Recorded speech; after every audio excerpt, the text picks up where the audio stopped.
3 races and $6 million to go. The Breeders' Cup Mile won by Royal Heroine moments ago. The scene in the winner's circle, Michael J. Rorty, Executive Vice President of Anheuser-Busch Incorporated, and Brownell Combs, the second Vice President of the Breeders' Cup, presented the trophy to Robert Sangster, owner of Royal Heroine. With his reaction, let's go to Michael O'Hare.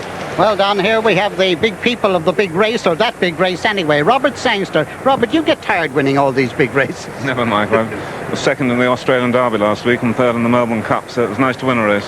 How come Royal Heroine was the main one of yours that was entered for the Breeders' Cup Series? You have a lot of good horses in Europe. Was there something behind this? I think we were lucky, really. We foresaw that Leafior was standing in Japan and wouldn't be qualified for the Breeders' Cup. So Luca Comani, who had Noctinoso, Ptolomeo, he and I got together and we put Leafior in the Breeders' Cup so that we could qualify for the race. Otherwise, she'd have been like Committed, who wasn't in the race. In other words, you entered this one when the Tsar was way... When the Tsar was in Japan, we paid the money to qualify the filly.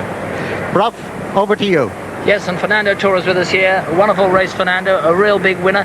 Tell us story for the last turn, because that was when everyone was beginning to come tight. I was a little bit concerned about when a horse moved on the outside of me, and I didn't want to move too soon, and I decided to stay right behind the leaders. At one point, the horse on the outside started to stop, and I give me the chance to get in the clear. And I knew right away after she got in the clear, she accelerated and she was gone. An American record. Congratulations, everybody. Thank you. Thank you, gentlemen. Royal Heroine, the winner. This Breeders' Cup is the brainchild of Kentucky horseman John Gaines. It's a remarkable concept, and Mr. Gaines and his associates in racing should be tremendously proud. Tom? John, the first Breeders' Cup Day is a reality. What were you trying to accomplish? Well, Tom, the Irish have got a marvelous proverb. They say that the outside of a horse is good for the inside of a man. We're here to celebrate the beauty, the character, the indomitable courage, and the majesty of the thoroughbred with everyone who has eyes to see. The thoroughbred is the fastest animal in the world. He's man's oldest friend on earth, and 10,000 of my fellow breeders have put up their money, their time, their talents, their energies, their convictions for making the Breeders' Cup possible, and I want to thank them, and all of racing wants to thank them for starting a new tradition whereby the sport of kings will also become known as the King of Sports. From all of us, bravo, Mr. Gaines. This day is the beginning of a great tradition. The Breeders' Cup hopefully will continue to serve the best interests of racing. Coming to this big day, trainer Wayne Lucas has felt extremes, highs and lows. He lost Landalucy and Saratoga 6, two premier runners, but when he chatted with Pete, the philosophical Lucas helped put racing's extremes in proper perspective. What kind of philosophy do you have to get through the highs and lows that we've been talking about? Well, I think the biggest thing that you got to do is you got to, when you're up there and you're down there and they're throwing the flowers over the horse and everybody's high-fiving it and it's a great day and you've just won one of those great ones or a Breeders' Cup or a Kentucky Derby, you've got to soak that up and store it away. And then when the bottom hits, it'll not be easy, but I think if you can draw on that and say, look, I've been lucky personally. Wayne Lucas has been lucky. I've lost Landalucy. Now I've lost a good horse in Saratoga 6. But gosh, I've got the Lice Magics, and I've had the Terlinguas and the Altheas and a lot of good horses down through the years, and our whole stable's run well. So I count my blessings every day, knowing that it's a fleeting moment of fame. And when I have the big moments, I store them, and when I have the bad ones, I reach back into the storeroom and pull it back out.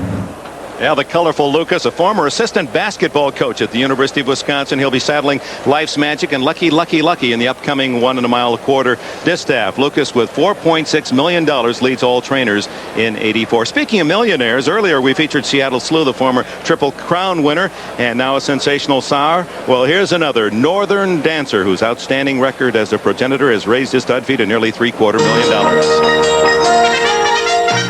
Here comes Big Daddy, or Little Daddy really, because Northern Dancer is not much over 15 hands. But at 23, his reputation has never been higher. He is the stallion that has made the breeding scene into an international jackpot. He started by being the first Canadian horse to win the Kentucky Derby. And although he failed to complete the Triple Crown, he carries his racetrack vitality into the stallion life in a quite remarkable way. And now, 20 years on from Churchill Downs, and with people paying as much as $700,000 a mating, the little fella still likes to go to war. A horse fan comes in to bring a mare to be bred. He thinks every mare is his mare. Fact is, he would get so worked up over about it that we had to change his stall in the stallion barn. His old stall faced the breeding shed, and when he'd hear that truck come rolling up, he would stand up on his hind legs, put his feet on the window, and look out to see who was coming.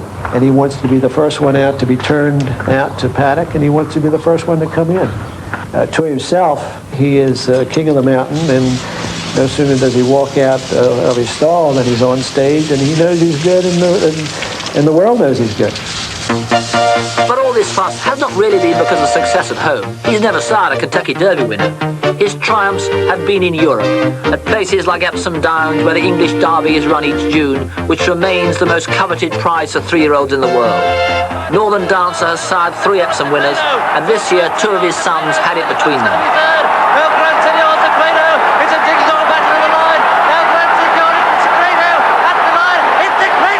Northern Dancer's first and second is the sort of success that has made the millionaires like the Sheikhs and the Robert Sangster syndicates come here to the yearling sales to pay millions. So $10,200,000. $10 million for a yearling, it seems ludicrous, but not always. This is Sharif Dancer. He cost $3 million as a yearling, but by winning this race put 10 times on his value.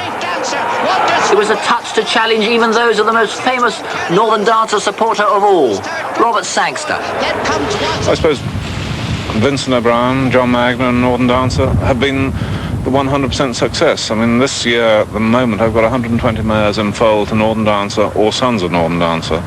And I mean, I'll keep where we drill the oil, we'll keep going back there. Is this the most important oil well in the world? Oh yeah, horse race, yeah. Big talk from the big spenders across the water. But in truth, Northern Dancer still needs something to complete his book back home. I'd wish for that Kentucky Derby winner for him. I mean, then he could really go out with all flags flying, I think. Yeah, the Stars and thousands of others will be watching the fillies and mares next after these words from your favorite local station.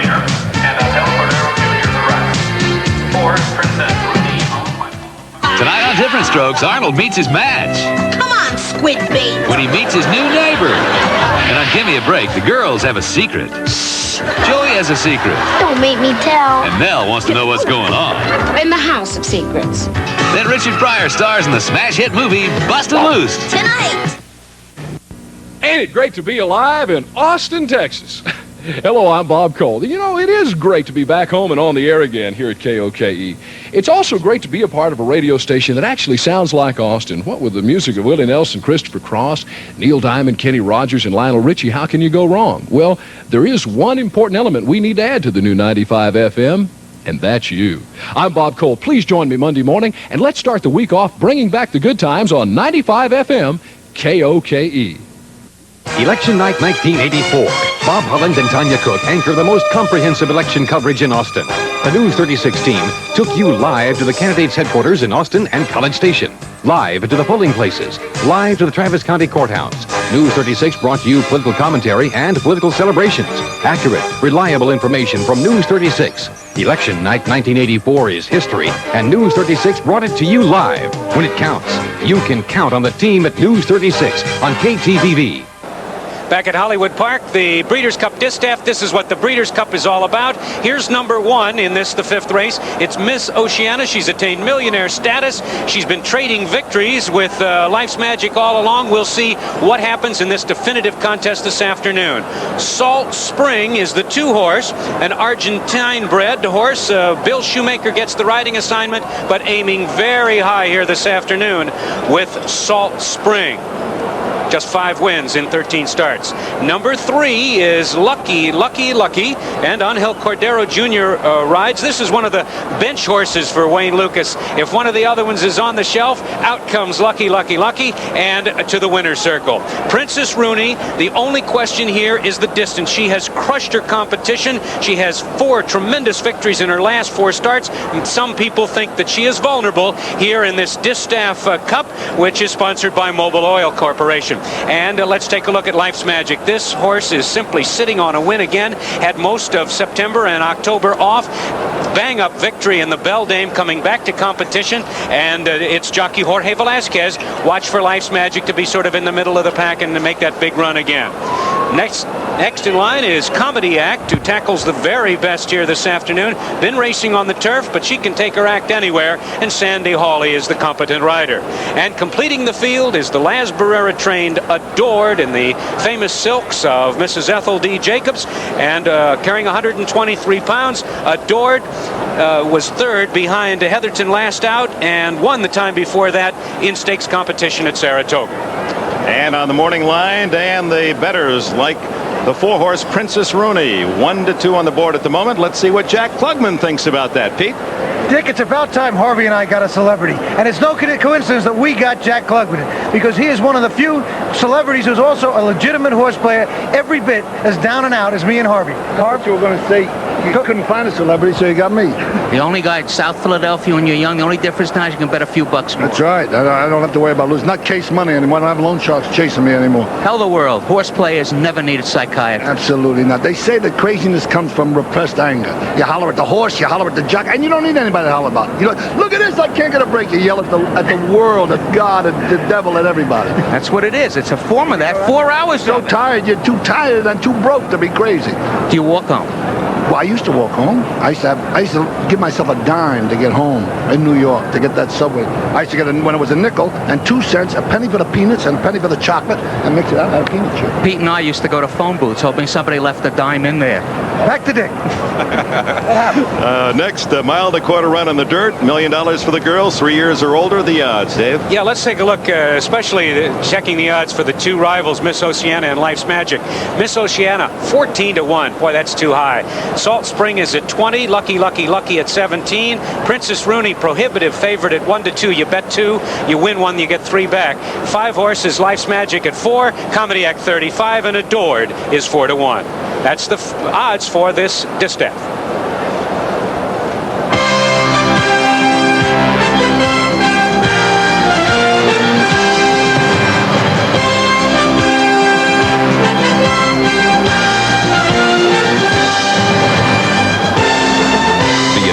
Running of the Breeders' Cup is brought to you by Mazda and the full line of sophisticated Mazda products.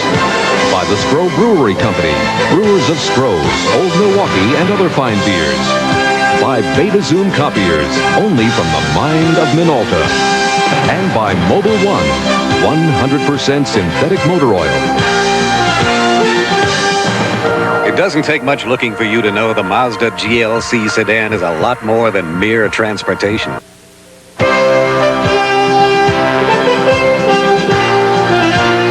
The 5th race of the inaugural Breeders' Cup, the Breeders' Cup Distaff, is sponsored by Mobil One, 100% synthetic motor oil. Welcome back to the Breeders' Cup at Hollywood Park. 50,000 or more on hand, including some of the biggest names in show business. And Elizabeth Taylor, you're ready to study the next race. We've got the ladies running. Your choice. Life's Magic. Why did you pick the number 5 horse, Gene Klein's filly? It's kind of wonderfully ironic, I think. Looking, later Edwin Newman is going to do a marvelous film piece on the movies that have featured thoroughbred racing, and of course immediately comes to mind, and part of that will be National Velvet. I heard that. That was fun to do. And Mickey Rooney, I guess that he became the star of all those films. I'm Princess Rooney too, because of Mickey Rooney. Oh, that's right. That is a good hunchman. Princess Rooney and Life's Magic. You heard it right from the source. Let's go to the next race. David, thank you. Well, this is intense competition here. It is the Distaff Summit meeting of 1984. Tremendous rivalries, and let's take a look at the key horses in this contest. The fillies and mares may just be the most exciting field of the entire day. Two great rivalries. Take the 4-year-olds. My old friend Princess Rooney. And Las Barreras Adored. Always tough out here in California. I used to love Princess Rooney in Florida as a 2-year-old. Now she's just as good at 4 out in California, but I forgot it this day. Here's Adored on the inside. I bet her in the exacta over the Princess. Harvey, it happened to me again. Forgetting was expensive. What about this one, Life's Magic? Wayne Lucas, you think he's going to be shut out here? He's got this one. She's been running all year against Miss Oceana. These two fillies know each other so well, they sometimes chat on the way to the post. And people think of Wayne as a strictly California trainer. He's got a powerful New York string now with son Jeff. This is the strongest in the string. When Woody Stevens trains a filly, she means business. Miss Oceana's here. We may not like her, but the Woodman didn't fly across the country to get the free drinks. She had a poor workout the other morning, was the talk of the backstretch. But as you say, when the Woodman's around, somebody usually gets chopped. All 4 of them have something in common with us. Always in the money. Harv? Okay, the picks here. Harv and I have both come to a consensus of Life's Magic. And Klugman liked Adored and was delighted to hear we like Life's Magic. We're happier. I'm happier myself to be on Liz Taylor's side. Stick with Life's Magic. Dick? That's right. I think they were listening in. How about you, Dave Johnson? How could I go against Life's Magic now with Axe and Elizabeth and Harvey? I got to take it too. And Princess Rooney, of course, the favorite of those who are making their wagers now at 3-5. The 4-horse Princess Rooney, Miss Oceana 11-1, Salt Spring 25-1. Another good price on Lucky Lucky Lucky at 21-1. There's your favorite, Princess Rooney. Life's Magic, the second choice at 7-2, along with Adored, the bottom horse, 7-2, and Comedy Act at 40-1. They'll be running a 1.25 miles for another $1 million purse. Let's go to Tom Durkin. And this is Tom Hammond in the stable area, Dick, and no one has picked Princess Rooney, but trainer Neil Drysdale pointed out to us before he went to the paddock that in her last race, the Spinster Stakes at 1 1/8 miles, she ran the last 1/8 of a mile in 12 seconds flat. She ran the last 1/8 faster than she ran the first 1/8, and that means the 1.25 mile distance probably will be to her liking today. I'll take Princess Rooney. Let's go upstairs now for the call of the race, and here's Tom Durkin. Waiting for 2 more, waiting for Comedy Act and Adored. They're in the gate. And they're off. Princess Rooney is out fast, and Lucky Lucky Lucky is also right there for the early lead. Comedy Act, and farthest out from the rail, it's Adored. So 4 of them will vie for the lead as they race for the turn. Closest to the rail, it's Lucky Lucky Lucky, and Princess Rooney is moving right with her. Adored is 3 wide as they race into the turn. Comedy Act angles to the inside now. She's 4th by 2.5 lengths, and Life's Magic is 5th on the outside. Salt Spring toward the rail is racing in 6th, and the early trailer is Miss Oceana as the field moves round the turn. The first quarter went in 23-3. Lucky Lucky Lucky is prompted by Princess Rooney on the outside, but they're both in no hurry yet, and they're stopped by Adored on the outside, 3rd by 2.5 lengths, and Comedy Act has settled into 4th. Then farther back, Life Magic racing in 5th, Salt Spring, and Miss Oceana 47-1. It's a comfortable pace as they continue up the backstretch. Now Princess Rooney is edging to the front. Lucky Lucky Lucky won't give up the lead. Those two hooked up early, and they're still going at it, and the tempo quickens as the field heads for the far turn. Lucky Lucky Lucky holding the lead by a neck.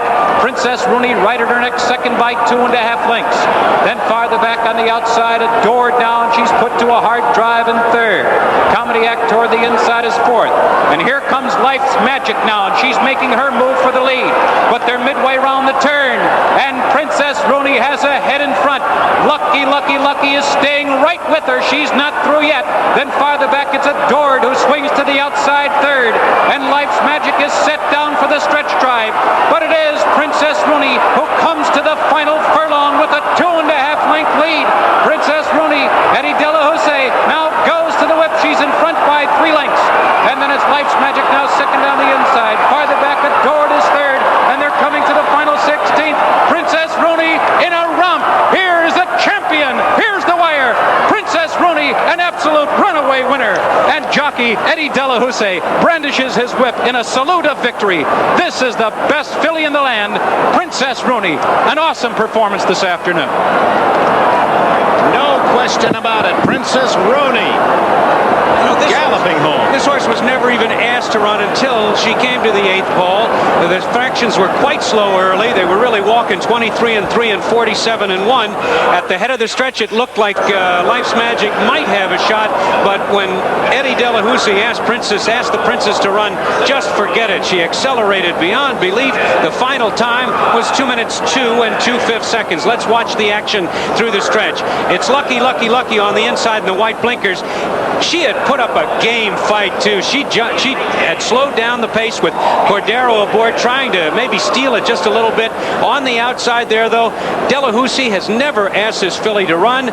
Life's Magic is third, and I guess Velasquez is trying to decide whether to go inside or outside. It didn't make any difference at all. Adore did not have any speed at this point, and it's simply a coast home, a walk in the park for Princess Rooney, the gray filly by Verbatim. No contest here. I don't care what finish line they use. Princess Rooney is home in front. She's home to the Eclipse Award, and as Tom said, that's a real champion. So Princess Rooney notches her 5th straight victory and locks up the Eclipse Award. In the money now 20 out of 21 times, named after Paula Tucker, the owner's daughter. 13-year-old Jamie, known, her nickname around the house is Princess, around family company, and Princess Rooney has won it. The number 5 horse, Life's Magic, is second, Adored third, and Comedy Act closes 4th. Princess Rooney, the Bloodlines, the owner Paula Tucker, Parish Hill Farm. $500,000 for the victory. Princess Rooney, sired by Verbatim, the Gotham Stakes winner in 1968. She was purchased for $38,000 as a Kentucky yearling. This place gives me the creeps. It's so new and shiny. You accept credit cards? Yes, sir. You give cash discounts? Yes, sir. Disgusting. How long for an express loop, shorty? About 15 minutes, sir. Got anything longer? Did people buy that stuff? Oh, yes, sir. Mobile Super Unleaded gives better performance with its higher octane. Oh, yes, sir. Mobile Super Unleaded. It was so modern and efficient. I'm depressed. I'm Earl Shive. I'll paint any car, any color for just $99.95. No ups and no extras. Earl Shive has painted more than 15 million cars. He uses only his famous Diamond Gloss acrylic paint.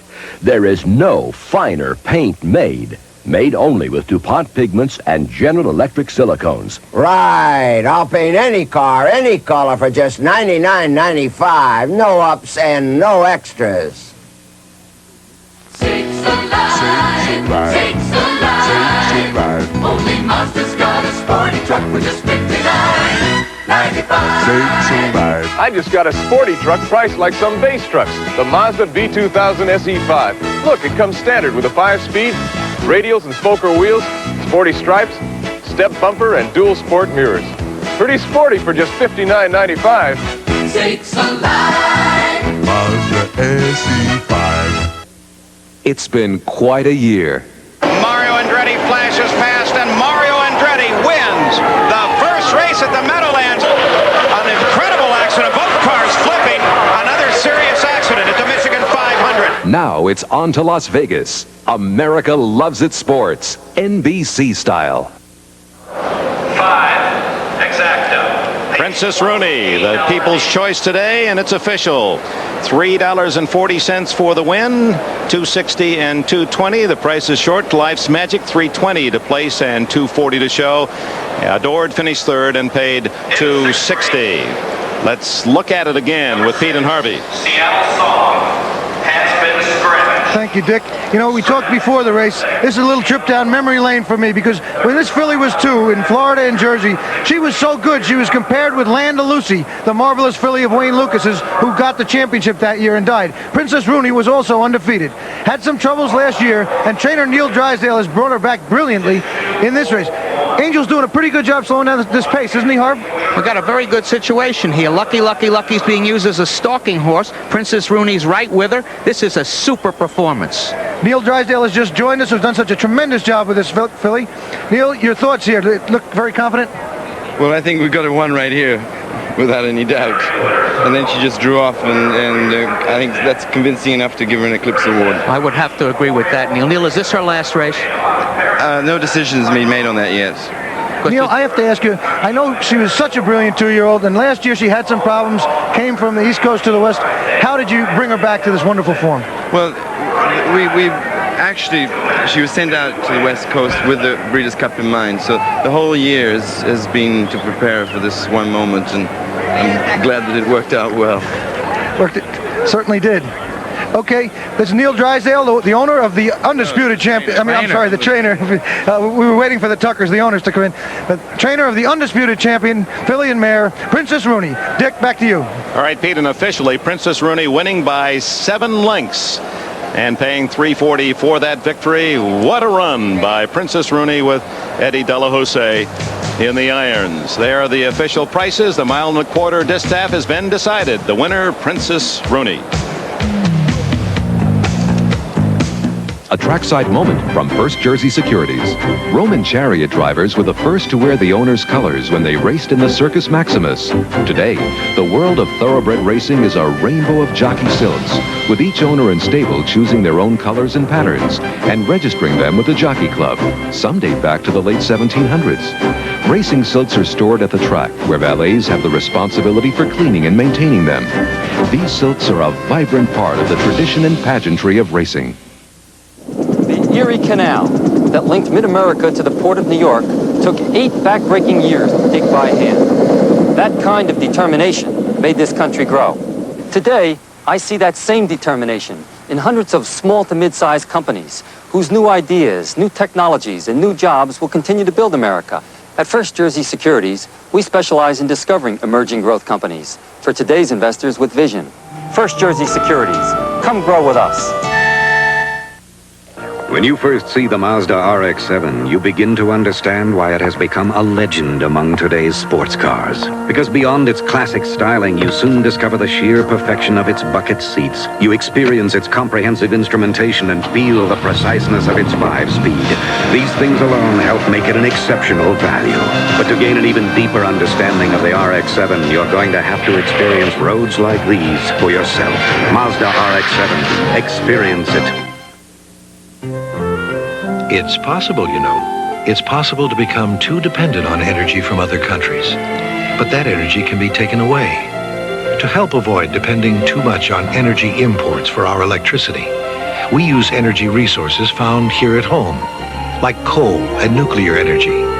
And we try to use all our energy sources efficiently. Coal and nuclear energy. They're part of the homegrown energy America can count on.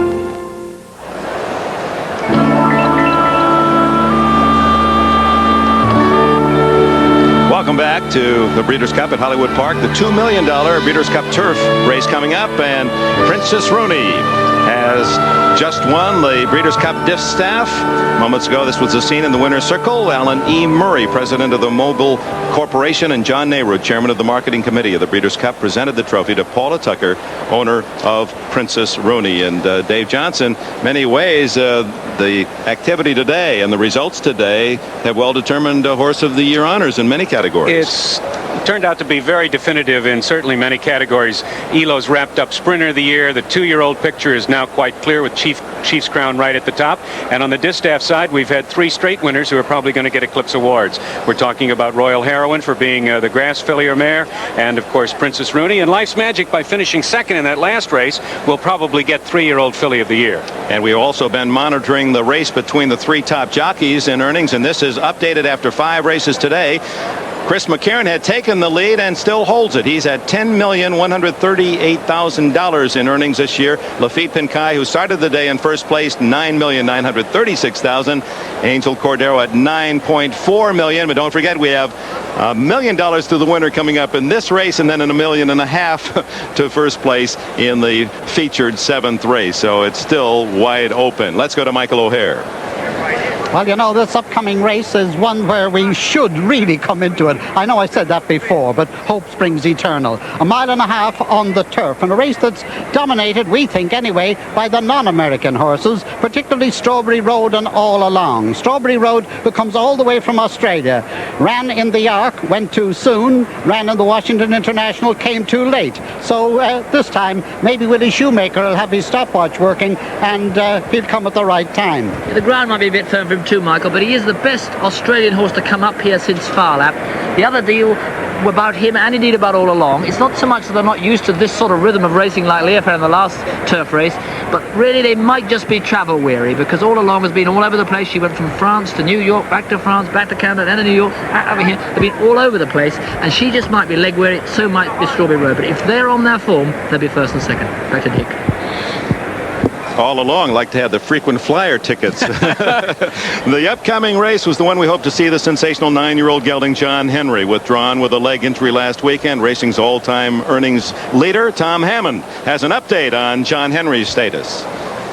2 weeks ago, after months of uncertainty, owner Sam Rubin agreed to put up a $400,000 supplemental fee to make John Henry, racing's all-time leading money winner, eligible for the $2 million Breeders' Cup turf race. But last Friday, his racing fans were looking forward to seeing the champion in action against Majesty's Prince, Gato del Sol, and other fine runners. The champion showed signs of an injury. It's a ligament called a suspensory ligament. It would be like your tendon in your leg, or one of those important type of ligaments. And it's down around the inside part of the ankles, his left front ankle, and also he has a little filling in his right front on the inside. And usually it's caused from what they call a splint bone. It's a splint bone. You'd look at it as if it were a wedge type of thing. It comes down to a point. It starts below the knee. It starts out a thick bone, and then it narrows down to a sort of a pencil point. And usually what happens is, Tom, the end of that splint bone is so narrow down there, and it's a weakness in that area.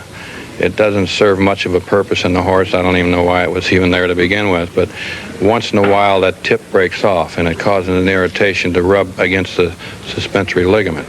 Ron, what is it about John Henry that makes him able to compete at 9 years of age when most horses couldn't compete in championship form? Several things, I think, attributed to that, Tom. I think one of them is his action. He has tremendous action.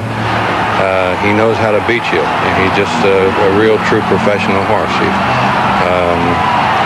He has the momentum and the desire to win and the heart and everything there is to make a winner. He has it. So John Henry will miss the first Breeders' Cup day, but if he's proven anything over the years, he's proven that he is durable, and he's come back from injury before. So racing fans can look forward to seeing him in action next year, incredibly, as a 10-year-old. Isn't that something? John Henry, hard to believe. If he races as a 10-year-old, that would be the human equivalent of a 70-year-old racing against 20 or 30-year-old athletes in their prime. By the way, Seattle Song also out of this upcoming race, broken bone in his leg this past week. Well, as we've seen, the entertainment community is well represented here today at Hollywood Park. The stars have always played a major role in supporting racing, and indeed, the movies and thoroughbred racing always has seemed a comfortable marriage. In fact, a current release, a hit Far Lap, chronicling a great horse from Australia of the 30s. Edwin Newman. Oh, it's nice to have him with us with this unique view. Horse racing found its way to Hollywood long before the Breeders' Cup came to Hollywood Park. The themes of get rich quick, victory for the underdog, and plucky horses and plucky people have always been fodder for the big studios. Now, we can't tell you about every horse racing movie, but we have found that they fall into certain categories. Horse racing is comedy. The dream of a long-shot nag turning into a winner is a staple of the comic imagination. In 1937, the Marx Brothers immortalized The Day at the Races, in which Groucho, as Dr. Hackenbush, turns his nag into a winner with a little help from Harpo, and thereby, though it really doesn't matter, saves a sanitarium. Damon Runyon's It Ain't Hay had Abbott and Costello trying their luck in the back room of a bookie joint. Here, pick yourself a horse. Oh, okay. I'll pick a good one, too. Let me look at your form. Huh? Let me look at your form. Well, if you get a kick out of it, okay. What are you doing? You asked to look at my form, didn't you? Nothing of the kind. I bet $10. $10, right? Hey, come to. Slicker's got an easy mark. They're off. The race is over. You lose. Hey, come on. What kind of stuff? And Lou Costello learned a little of the lingo of the track. Wilbur, you shouldn't give him peppermint candy to eat. It's bad for his teeth. He likes peppermint candy. Now, she's right. You've spoiled the horse's appetite. Now he won't eat his fodder. Eat his fodder? Mm-hmm. What do you think Finnegan is, a cannibal? No, she's going to hang his fodder on his nose. And he's going to look funny with his fodder on his nose. He eats his fodder every day. Finnegan eats his fodder every day? Sure. And what's his fodder eat? He eats his fodder. Oh. And what's his mother eat? Well, she eats her fodder. Category 2, Mickey Rooney movies. Because he was short, Mickey Rooney got a lot of jockey roles. In 1944, he was a reluctant rider in National Velvet. Why don't you ride him, Ma? You want to know why? I'll tell you why if you want to know. It's been going around in my mind all night. No. Yes, I'll tell you. I was a jockey. I rode at Manchester one fine day. There was 3 of us going for the final jump together. And I saw a chance to win the race, and I took it. It was me that did it. And there was a tangle of reins, jockeys. One of them got killed. That's why I don't ride anymore, because I'm afraid. Elizabeth Taylor went on to ride National Velvet to victory, and Rooney went on to 40 years of horse racing movies. Still short, he played an aging trainer in 1979's The Black Stallion. Horse racing as musical, that's category 3. To Hollywood, clippity-clopping horses and toe-tapping hoofers go together. James Cagney sang and danced his way as George M. Cohan in Yankee Doodle Dandy, in the Little Johnny Jones sequence, a number about an American jockey in England. Ride a pony. I am that Yankee Doodle boy. Audrey Hepburn proved she was indeed a fair lady, and more or less a genteel one, during a day at the races at Ascot.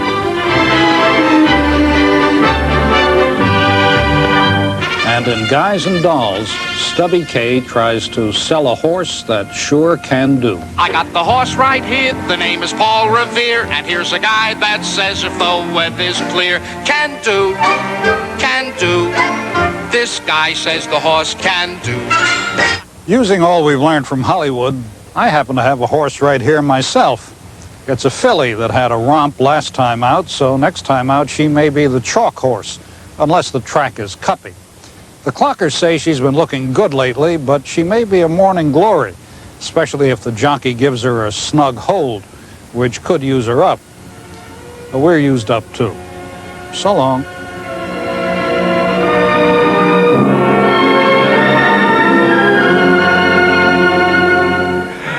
Thank you, Edwin Newman. And one of the few people that I know that really understood what Edwin Newman was saying at the end of that piece, John Forsythe, one of our favorite people. You enjoying yourself today?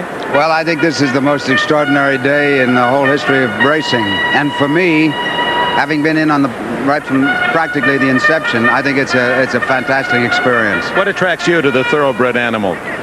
Well, first of all, the horse itself is such a magnificent animal. Are coming on the track for the 6th noble, beautiful, courageous.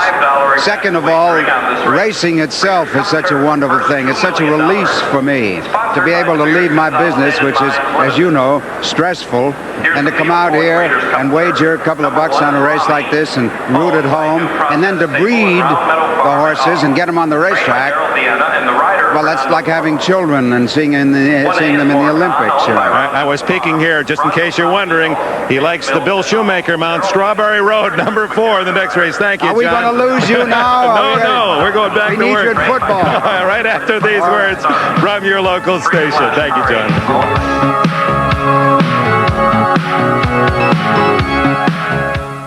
NBC World Movie Premiere, she was a beautiful woman. I believe in you. With a burning desire for stardom. Maybe we can help each other. Would a tragic moment's indiscretion Get your hands off me. cost her the man she loves? Inspired by a true story. I Married a Centerfold, Sunday at 9, 8 Central and Mountain. Perfect in time for holiday entertaining. Smoked turkey from Richard Jones Pit Barbecue. Turkey that is tender, juicy, smoked to perfection over hickory and oak. You can order smoked turkey or smoked turkey with home-style cornbread dressing and giblet gravy with the turkey pack. For quality you expect and convenience you need, call one of the 4 Richard Jones Pit Barbecues. Richard Jones Smoked Turkey. It's an Austin tradition.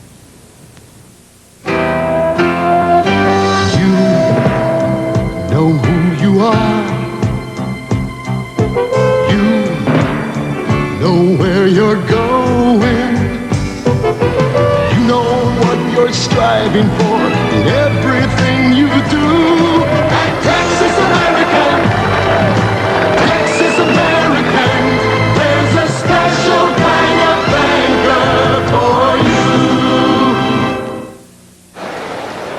Here they are for the 6th race, the mile-and-a-half race on the turf. $2 million the purse money. We start with an entry from the Darrell Vienna barn. Rami is number 1. Fernando Toro rides. This is a tough, regular horse with a lot of late speed. 1A, Morcon. This horse, had a very good spring, but not too much of late. And I would have to backpedal on this one.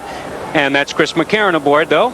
Alpha Betum is a possible long shot, a horse that was ranked last out, forced the pace, but watch for this horse not to be so close up today. Greville Starkey rides. Number 3, Lashkare, a winner by 5 lengths last out. Yves Saint-Martin in from France for the riding assignment. Won by 5, by the way. It was a big race last out. Brilliant in France earlier this year. Here's Strawberry Road. That's Bill Shoemaker sitting atop, and putting Shoemaker on this horse is like giving him a head start.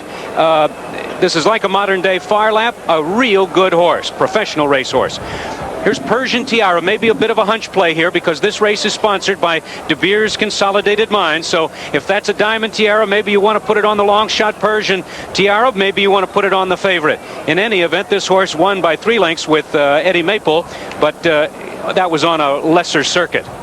Much tougher competition here today. 6, Seattle Song has been scratched. Here's Who's for Dinner, and this horse might be just sitting in the right place at the right time. There's not too much speed in this race, a lot of international flavor to it, but they're not going to go out there and scorch an early pace, although he was a very bang-up second to John Henry in the Ballantines 2 outs ago and was a winner last out at Belmont Park on the turf. Here's All Along. It's the last time you're going to see her on the track. It's her last race. Now, she was sweaty in the paddock at Canada. She doesn't look to be in any bad shape at all here. She was Horse of the Year last year. A lot of questions asked of her. She's been asked a lot, but she's always come through. And here's Gato del Sol, a winner of the 82 Kentucky Derby. The big gray one-run son of a gun will be back early. That might be against him, but the distance certainly suits.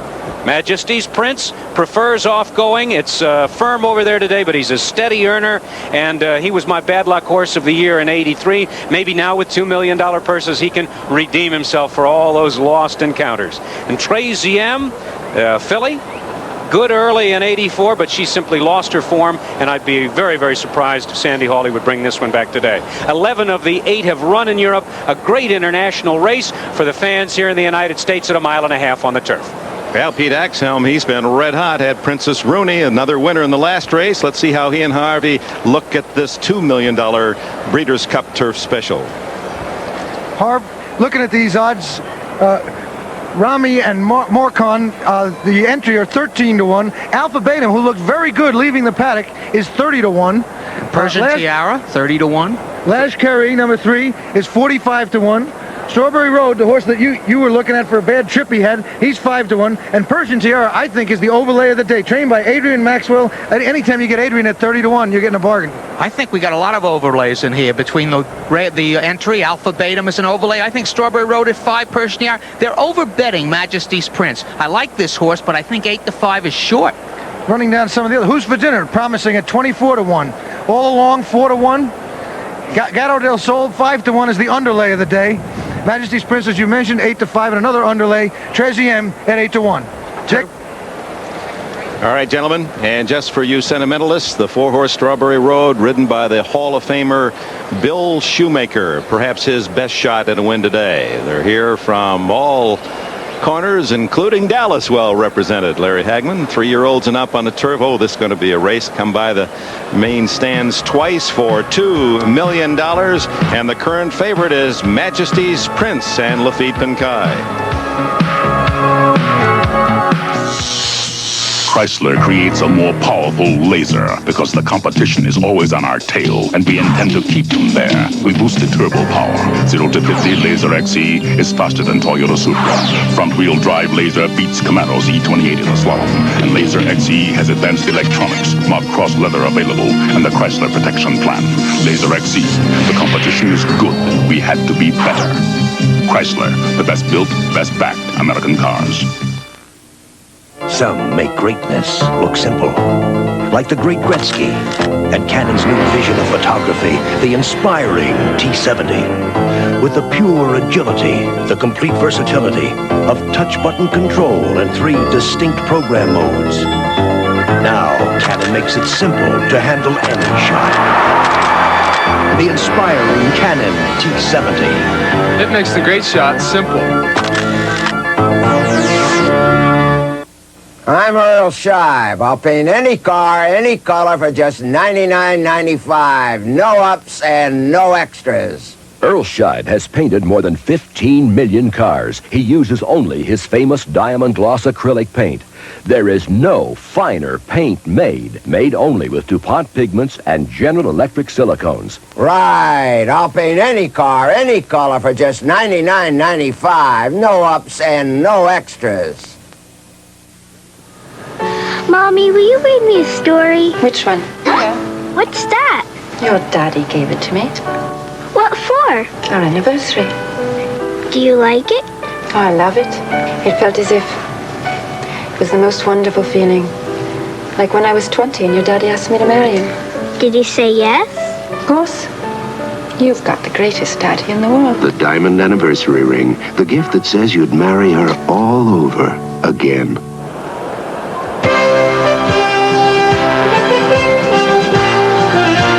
The 6th race of the inaugural Breeders' Cup, the Breeders' Cup Turf, is sponsored by De Beers, the name that stands for diamonds, the perfect gift for any occasion. A diamond is forever. Getting ready for the 1.5 miles on the turf, and 1A Morecon from Great Britain, ridden by Chris McCarron. He's earned over $403,000, or at least his mounts today, although a non-winner, and he now has broken Angel Cordero's record, most earnings in a season, well over $10 million. They're getting ready, 12 horses, about to load up, and let's take a look at the favorites. Here's Pete. Majesty's Prince, trained by Joe Canty, one of the turf specialists in America. 11 wins, almost $2 million. Recently, up in Canada, the Rothman International. Under Lafitte Pink Eye, he splits horses, comes down the stretch, one of his better races. He's going to win it by 2 lengths. He has to be considered a contender here today. I used to say he just likes it soft. He's shown much more versatility this year. All along, they used to call her the horse of the world. Now they call her a mare looking for her first win of the year. But oddly, she's shown flashes of form. The former French champion who won the Arc de Triomphe last year isn't looking at any Arc de Triomphe horses here, nor is she seeing John Henry. This might be a field that All Along can handle. And for fans of jockey switches, how would you like young Walter Swinburne to Angel Cordero? And speaking of jockey switches, here's a horse from Australia with the right credentials. He ran in the DC International with his jockey from there, G. Moore. You'll see him in green now, coming out of the pack to finish 3rd. They say he had all the trouble on the backstretch. He's going to run 3rd here. He's getting a jockey switch too. You may have heard of him, Bill Shoemaker. Because of the international flavor of this race, we brought the whole cast in here. I think it's only fair to start with Bruff. After all, he loved Learfan. Learfan, he's still running, but he just couldn't adapt. But we know All Along could adapt. The joke of this race, if 2 races ago you told All Along with 4-1, you'd laugh. It'd be a certainty. And I think she may well. She's very calm in the paddock. She might be back and she'll win. Well, Strawberry Road was the one that I fancied All Along, but I agree with you. All Along looks terrific. I go along still with Strawberry Road, but if there's a long shot, Persian Tiara. I'm going to go with Strawberry Road because of the jockey switch, the rough trip, and because Bill Shoemaker's been riding winners as long as I've been picking losers. And Bill Shoemaker is a very old rider. I like All Along on top, but as I mentioned when we were looking over the odds, Persian Tiara is a very, very tempting long shot. Dick? All right, Pete, and All Along at 7-2, not a bad price. Surprisingly, the 10-horse Majesty's Prince at 8-5 is the current favorite, Dave. And quite low. I guess with Pink Eye here and that big win up in Canada, maybe they don't know that he doesn't run as fast on a harder racetrack. And that second price on All Along, the second favorite, is a good one. I also like Strawberry Road at 5, but let's check them all. Rami and Morecon at 13, Alpha Beta at 25, Lashkari is at 50, Strawberry Road holds at 5. Persian Tiara, big 25-1. Seattle Song, the 6, has been scratched. Who's for Dinner, big price 22. All Along is 3-1. Gato del Sol, watch for him to be running late. He's at 6. The 8-5, maybe false favorite, is Majesty's Prince, and Tracy M at 12. Let's go to Sharon Smith. Well, Tom Hammond has now joined me, and I noticed in the paddock, just as Dave mentioned in the post-parade, that All Along looks like a different horse than the horse we saw in New York in the Turf Classic earlier this year. And Tom, you've been talking to her trainer. Patrick Bianco, the trainer of All Along, said she's had an excuse each time this year. Her first out of the year was in the Turf Classic. She didn't run very well, but it was her first race after almost a year's layoff. In the Arc de Triomphe, she didn't like the soft going of the turf there, and he says she simply got a bad ride in her last outing. He's got Angel Cordero on today. He said he'll judge the pace and decide where to place her, either back in the pack or up close to the lead, and he thinks she's got an excellent chance. Well, she looks great. Let's go back now to Dick. All right, Tom and Sharon. Here's the 5-horse Persian Tiara, 25-1. And when we talk about the total value of the horses that we're seeing today, Dave Johnson, I know you did some homework. Well, get out your checkbook. We talked to Ed McGrath, the insurer of some of the world's greatest thoroughbreds, and he valued all the horses on today's Breeders' Cup card at $202 million. Now, in this one, he puts an $18 million price tag on the field. In the next race, in the 7th race, an $80 million price tag. What's happening over there on the turf course right near the starting gate? Robin Smith, are you there? Well, they're just checking a little equipment on the 5-horse. Probably maybe a loose halter or something. They'll fix it. And all the horses out here look in pretty good shape. I'm surprised to see these horses having ponies from Europe, because normally they go to the gate without one, but they seem to like it. They're all acting very well. It looks like they're readjusting the bit over there. It looks like a rather complicated bit. That they put the bit on wrong on the horse, and they're readjusting it. She probably got it. It was too loose, and she probably got it over her tongue. So they're putting it back. Robin, for the layman, can you tell us what kind of a bit that is and what it's been used, what it's used for? Yeah, Dave, that's called a run-out bit, and some horses, when they run, they like to bear out to the left or to the right, and they put this on in order to keep them in a little better. It has prongs on the side, and if you pull the left rein, for instance, if the horse bears out to the right, you'll keep a more straight way of running. It's a big help to the jockey, and it doesn't hurt the horse. Robin, I see a lot of the grooms and the folks that work in the stable area right behind you. They're excited about today, too, I imagine. Yeah, there's a lot of excitement out here. And what about beautiful day out here, Dave? Robin, we also saw that piece of sheepskin over the bridge of the nose there. That's called a shadow roll, and a lot of horses use that. It's so they don't. If there are some shadows on the racetrack while they're running, they have a tendency to jump them, and this prevents them from seeing. And now another question, Robin, with a delay for Princess Tiara. How does that affect the rest of the field? Well, it's not good. Every horse seems to be acting pretty well. They have someone at their head at all times, but it's really better if everything goes according to the rules out here, and that's they go in the gate when they're supposed to, 1, 2, 3, 4, 5, etc. Well, with but they're all acting well now, and they're starting. With a rider's eye, then, if you were to pick one out of this field for $2 million, what would be your choice? Well, I talked to Shoemaker earlier, and he seems to be very high on his horse, and he's such a good judge of horseflesh that I think I'll go with him. I think Gata del Sol, he's the horse that won the Kentucky Derby, and he really hasn't won anything equivalent to that since, and I wouldn't be surprised. He looks awfully good. If he's been threatening to win, and he has a good shot out here, too. Actually, all the horses look very, very good. They should be loading Strawberry Road, and we'd all might be a bit guilty of rooting for Bill Shoemaker, the all-time winningest jockey. 8,405 wins, 906 stakes, 201 100 granders for Shoemaker, who's on number 4 Strawberry Road. Here's Tom Durkin. All right, thank you very much, Dick Enberg. Who's for dinner?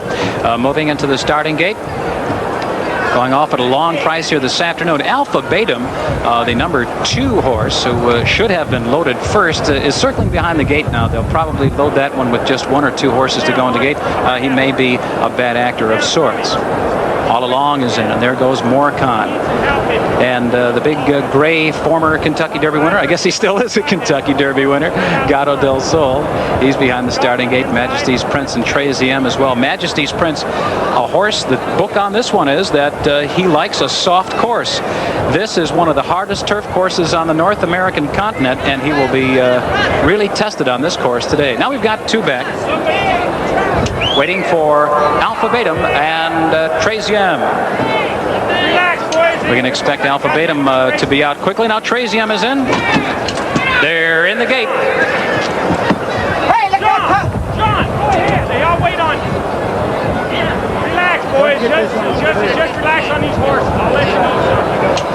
There's some problem out on the gate. I could hear the starter say, boys, relax. There was some problem. Now, the outrider is going up the turf course, and there's an individual on the track about 1/8 of a mile from the finish. He's shooing him off. I don't know what that joker was doing out there. Now, he's off the track. I guess we're ready for a start. Waiting for the start. Now the turf course is clear. We should be ready for a start.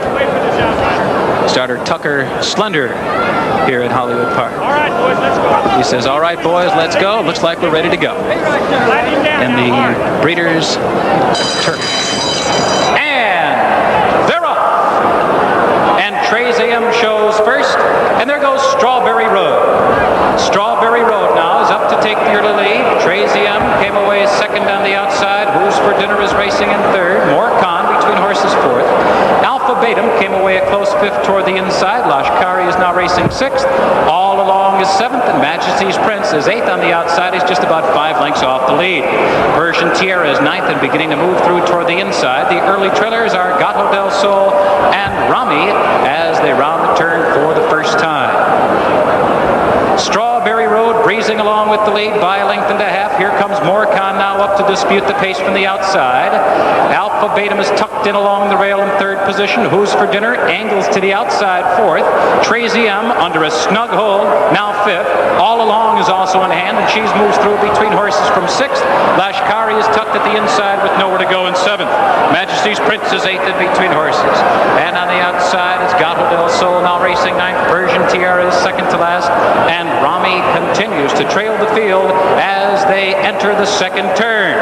Strawberry Road still bounding along with the lead. Shoemaker has this one on top by 1.5 lengths.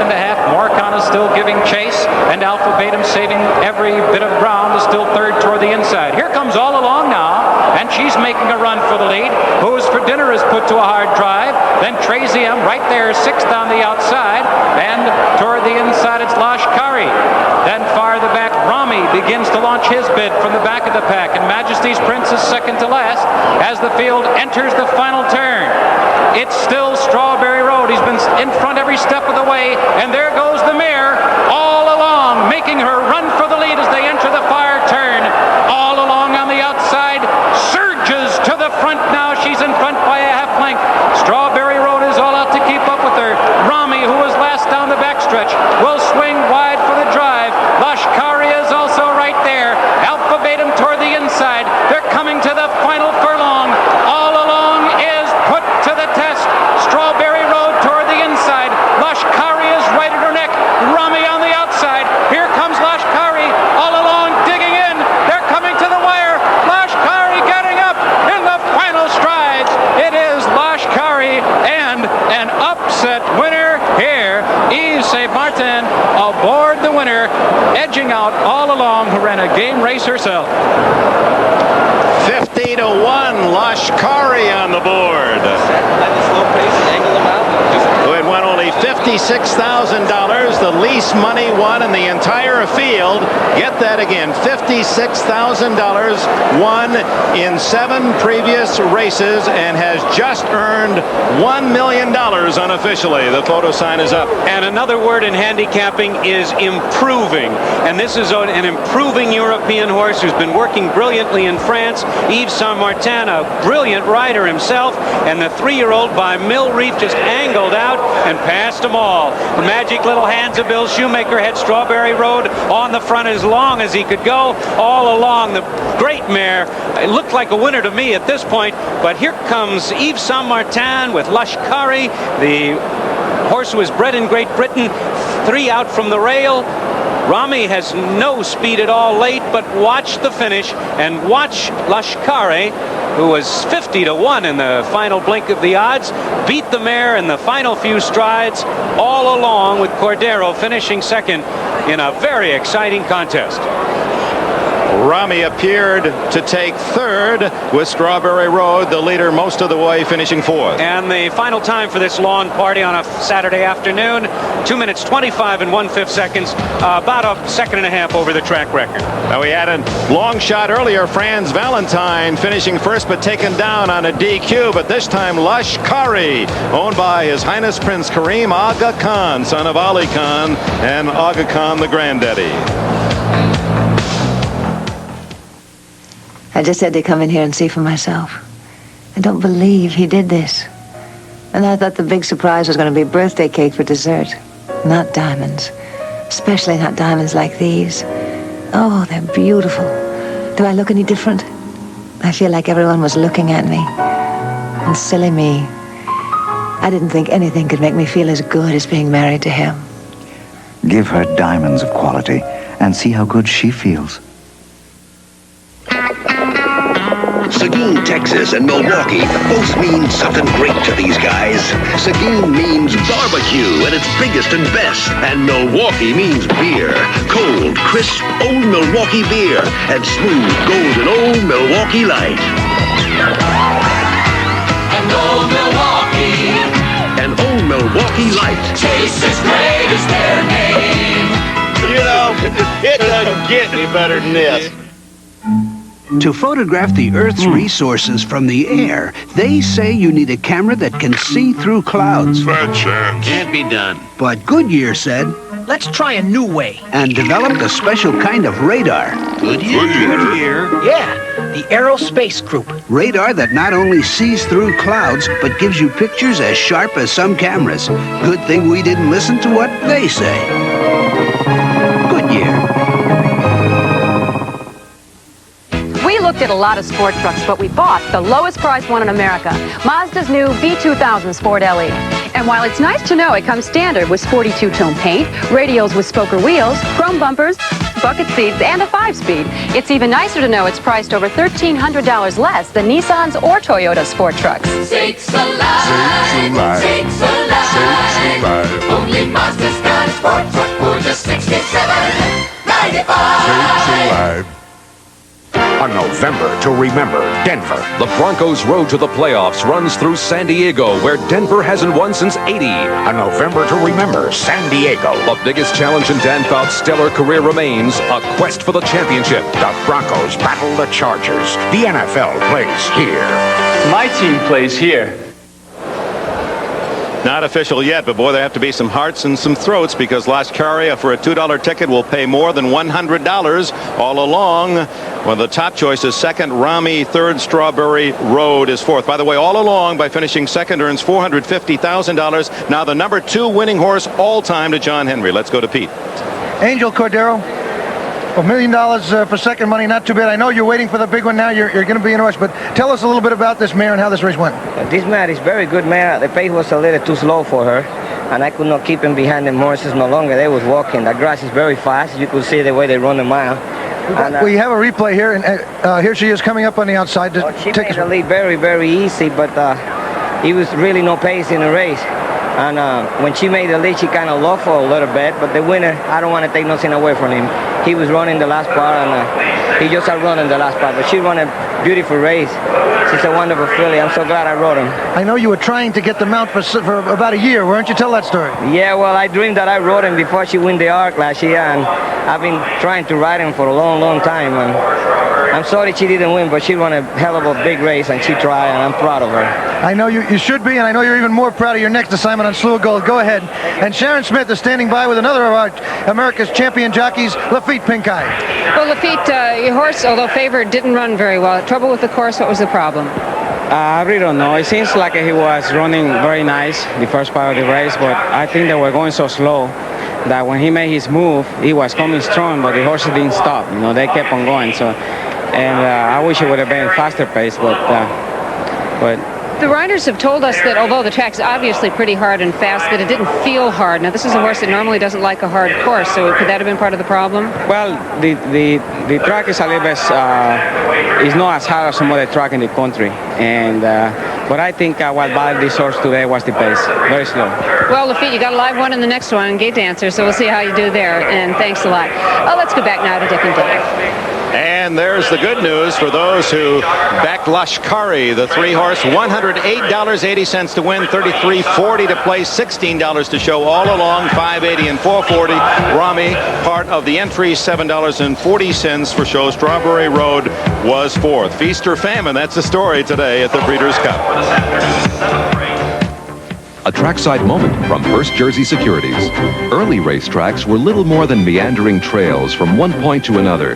Today, American tracks are neat ovals with carefully cared-for surfaces, elaborate accommodations for fans and racing personnel, and vast areas for the stabling and training of horses. Santa Anita, Belmont Park, Saratoga, Hollywood Park, the Meadowlands, and the soon-to-be-completed Garden State Park are just a few of the great tracks in today's world of thoroughbred racing. The Grand Coulee Dam, built to harness the power of the Columbia River and provide electricity for millions. That took bold imagination, and it made this country grow. Today, I see that same kind of imagination in hundreds of small to mid-sized companies whose new ideas, new jobs, and new technologies will continue to build America. At First Jersey Securities, we specialize in discovering such emerging growth companies for today's investors with vision. First Jersey Securities, come grow with us. Sakes alive. Only Mazda's got a sporty truck with just $59.95. Sakes alive. I just got a sporty truck priced like some base trucks. The Mazda V2000 SE5. Look, it comes standard with a 5-speed, radials and spoker wheels, sporty stripes, step bumper, and dual sport mirrors. Pretty sporty for just $59.95. Sakes alive. Mazda SE5. Crow Wing, Minnesota, and Old Milwaukee both mean something great to these guys. Crow Wing means Northern Pipe, big and mean, and Old Milwaukee means a great beer, cold, crisp Old Milwaukee beer, and smooth, golden Old Milwaukee Light. It's a beauty. And Old Milwaukee. And Old Milwaukee Light. Taste as great as their name. You know, doesn't get any better than this.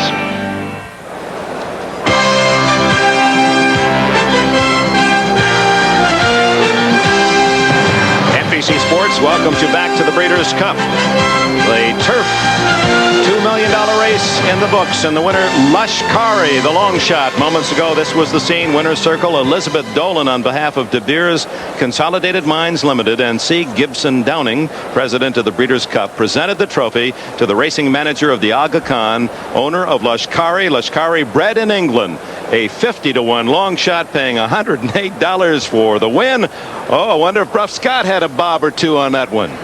We didn't, but if you're a Frenchman, you can have your Cordieros, your Pink Eyes, your Macarons. This man is the jockey, the French champion of champions, Yves Samata.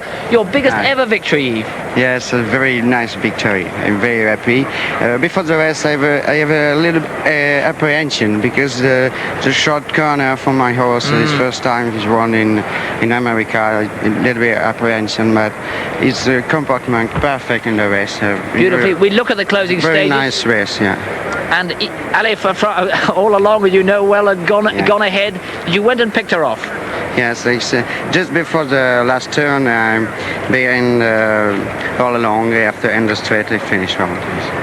But it was a big price. I understand he'd been working very well, this horse, but did you really expect to pick off all along in the stretch? Yeah, in the race, near the straight before the last turn, it's all along inside me, Cobus was finished then.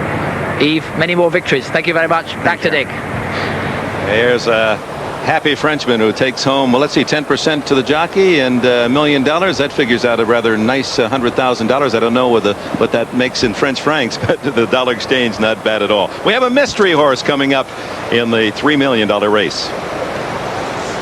If there's a Cinderella horse in the Classic, it's this horse, Wild Again. He's never run against the likes of Slew of Gold, but his owners have put up a record sum, $360,000 in supplemental money to make him eligible. Bill Allen is one of those owners, and I guess the obvious question is why for a horse that's 30-to-1 on the morning line? Well, obviously, we don't think the horse should be 30-1 on the morning line, and probably will not go off at 30-1.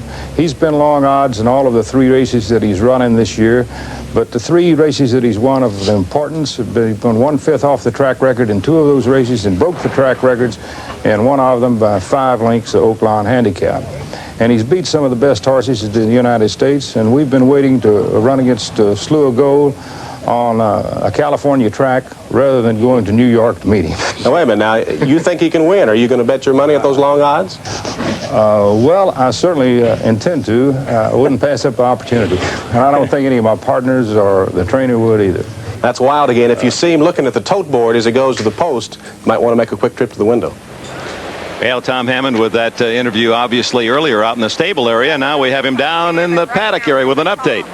Well, Dick, we do have an update. Karen Taylor of the Slew crew is here to talk about Slew of Gold. You told me you had some mixed emotions. This will be the colt's last race?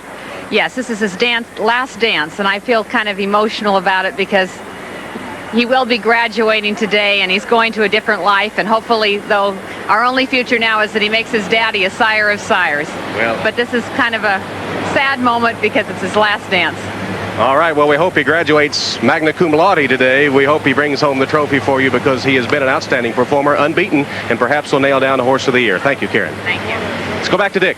All right, part of the entry, Slew of Gold currently at 4-5, the favorite to win our final race today, the $3 million Breeders' Cup Classic. Quite a story. Slew of Gold, if it wins, takes home $1.5 million. Sired by Seattle Slew. A purchase of only $17,500 with Seattle Slew. Seattle Slew, one of racing's greatest bargains, winner of the Triple Crown, now brilliant as a sire. But all has not been smooth amongst the Slew's crew. What does Slew of Gold and his great sire Seattle Slew have in common? Their owners, the Taylors and Hills, are daring and visible, and their trainers often get fired. Love them or fear them, the Slew crew raises another intriguing question. Would you like to train a horse for these nice people? You can't always get along with people forever. And when things sour, there's no sense in battling it. You might as well go ahead and make the move and go on to something else.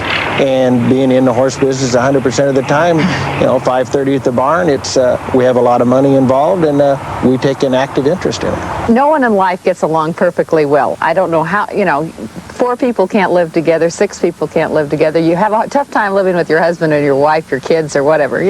Life isn't smooth. Once, after the crew had fired both trainer and jockey during Slew's career, trainer Phil Johnson wondered if someday they'd fire the horse. You have to just laugh at that. That's the only thing we couldn't fire. We were stuck with the horse. This summer, Slew of Gold's trainer also bit the dust, and he was fired from mid-ocean while the Hills were on a cruise. Well, it's really not true that there's no ship-to-shore firing of trainers. No, things just always go wrong when we go on vacation, and then he jumps ship and I get left. Talk about gambling. When Seattle Slew was syndicated, the Hills and Taylors dared to keep half the horse and, against all advice, take half the risk. When the experts in Kentucky and elsewhere found out that we were syndicating this horse and hanging on to this much of him, they thought we were two really like we just rode in on a watermelon wagon. We were the 2 country bumpkins. Probably the very first time, the day before Seattle Slew ran in the Champaign as a 2-year-old, that night the day before, there was a telephone call to Jim offering $1 million for Seattle Slew. This is after only 2 starts, and I heard him on the phone, and he said, well, that's very nice, and thank you so much, but no, we're really not interested. And he hung up the phone, and I said, what was that? And he said, oh, it was $1 million offer for Seattle Slew, and I said, couldn't we even have discussed it? I don't think any of us were thinking so much about the risk we were running in case something happened to him, we'd be out the money. We just wanted to stay part of him. We really did. And it's like throwing the dice on the table.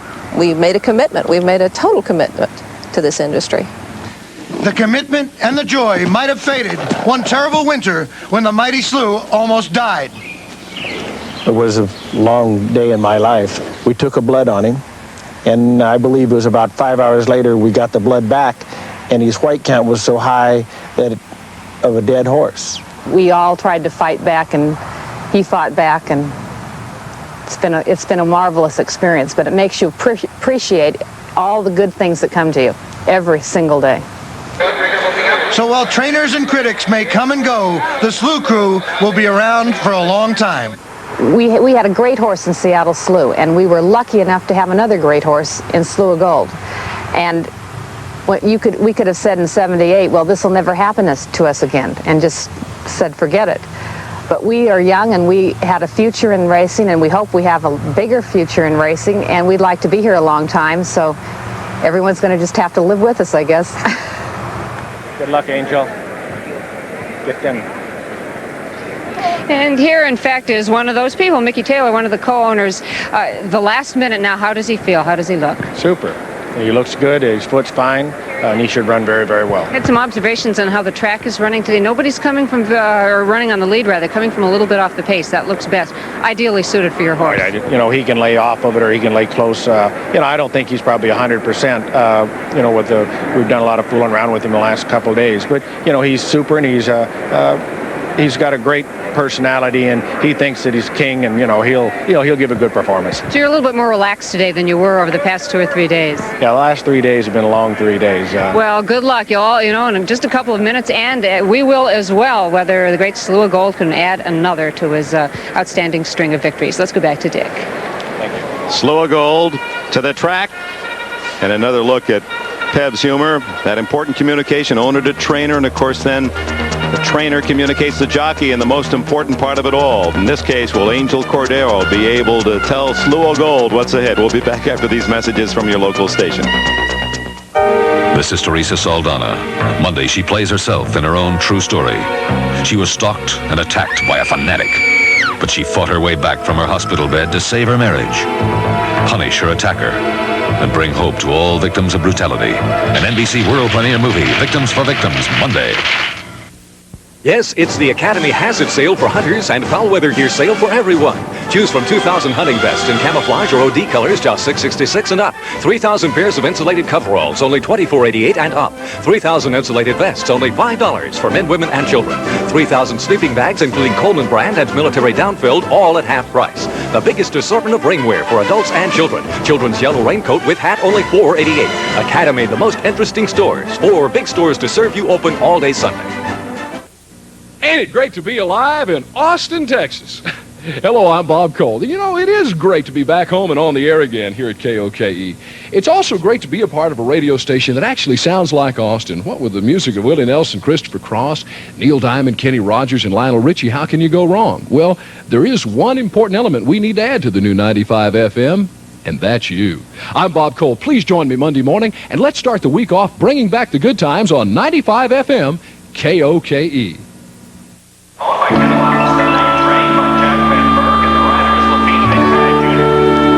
Get ready. We're just minutes away from the richest race in the history of the world. $3 million on the finish line, which will be 1.25 miles after the start. Let's take a look at the field. Here's number 1, Muggety, a late jockey change. We're going to put Terry Lippem on instead of Cash Asmussen. This is a horse who is sort of like a rabbit for Slew of Gold. He has a lot of talent himself, but we're all sort of convinced that this horse is in there to ensure a fast pace. And here is Slew of Gold in peak form, solid class credentials, the only horse to win the Fall Championship Series in New York. He got $1 million for that. I say he's in peak form except for that hoof, but they assure us, the Slew crew does, that it's okay. So let's see if he's okay this afternoon. Here's number 2, Wild Again, snapped back to life in the Meadowlands Cup, a surprise victory there. Third last out, upstate California, a long shot. Wild Again gets the services of Pat Day. Canadian Factor is one of the long shots in the field. Closed a ton of ground to finish second a Wild Again in the Meadowlands Cup, but he's aiming very high today, and Jorge Velazquez gets the riding assignment on Canadian Factor, wearing the light blue blinkers there. Next is Track Baron. Misspelled by a secretary, by the way, when they were naming this colt, but that's how it looks. B-A-R-R-O-N. Leroy Jolly trains. Eddie Maple is the rider, and this horse had finished 4th behind Cardenasker in the Travers, then 2nd in the Jerome, and a winner at the Vosburg at 7 furlongs.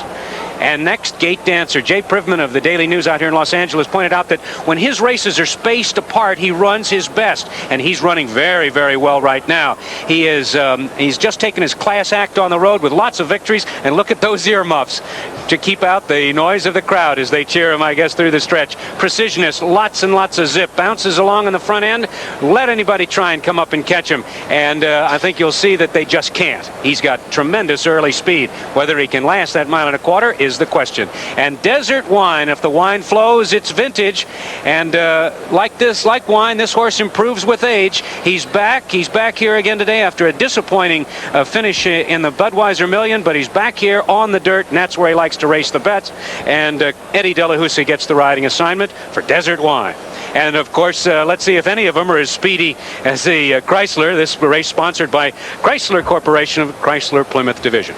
And there it is, 1.25 miles. He'll start, come by once, and race for $3 million, $1.5 million to the winner. The richest race ever, the culmination of a marvelous day at Hollywood Park, the Breeders' Cup Classic, living up to all of the pre-race and pre-day billing. We've had the share of the odds-on favorites winning. Princess Rooney, of course, winning by 7 lengths, the biggest victory, and some big surprises as well. And here, the morning line for $3 million.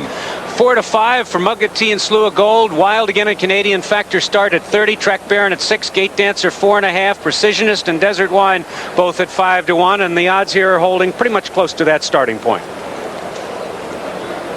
Let's take a quick look back and see what happened earlier this afternoon. It was Chief's Crown really securing his point at the top of the 2-year-old division with a dramatic victory. He'd come from behind in the final furlong. In the second race of the afternoon, it was outstandingly getting it by virtue of a disqualification at 23 to 1, going a distance for the first time. Elo wrapping up the sprint title with a dramatic wire-to-wire victory. Royal Heroine, wow, what a race the filly ran against the boys this afternoon. Liked her here and around the country. Princess Rooney demolished her field, taking the distaff as the favorite, the 3 to 5 favorite by 7 lengths. Eddie De La Houssaye aboard for that one. And Lashkari with the French jockey Yves Saint-Martin angling out through the stretch and passing the mare all along in a great finish.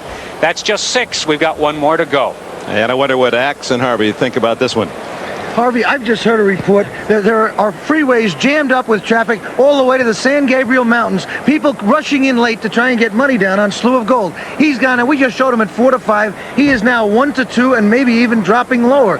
Everyone's crazy about this horse. They're betting not only on a great horse, a marvelous animal, but obviously they're betting on an awfully good blacksmith.